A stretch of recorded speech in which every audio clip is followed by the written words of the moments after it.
One last verse, 1 Corinthians and chapter 9. 1 Corinthians chapter 9. You know, when you read Corinthians, remember that it's written to a bunch of worldly, carnal Christians who were defeated in their lives. Do you qualify? 1 Corinthians is for you.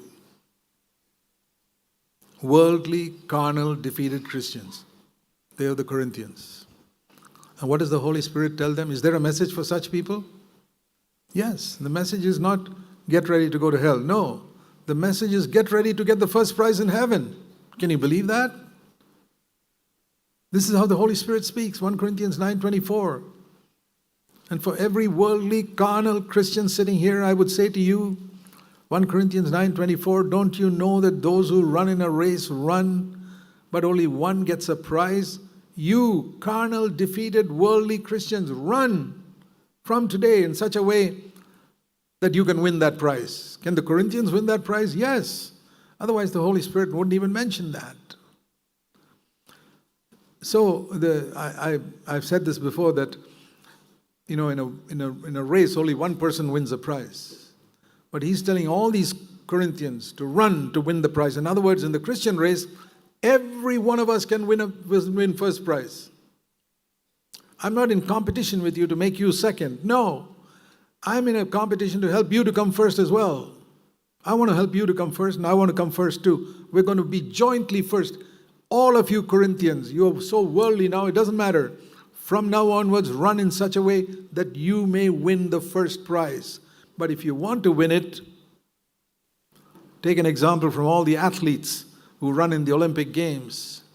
They exercise self-control. Can you imagine a man who wants to run the 40-kilometer marathon race in the Olympics? And he has no control over his eating, and his stomach becomes bigger and bigger and bigger, and his indiscipline. How far will he get from the starting line? They'll laugh at him if he comes to the starting line. First of all, he won't be selected by his country to go and represent them in the Olympic Games. They exercise self-control in all things. He's taking the example of an earthly runner who's going for an Olympic Games. And they do it to get today a gold medal. But we're doing it to get a reward from Jesus, who says to us, well done, good and faithful servant, which is worth more than 1 million gold medals. So Paul says, as far as I'm concerned, I don't know about you Corinthians, but I'm concerned, I am going to run. I'm going to discipline myself. I will not make my stomach my God. I will not make money my God. I will control myself, I'll control my appetites and my passions, discipline myself, and run in such a way with an aim. My aim is, I want to fulfill God's plan for my life.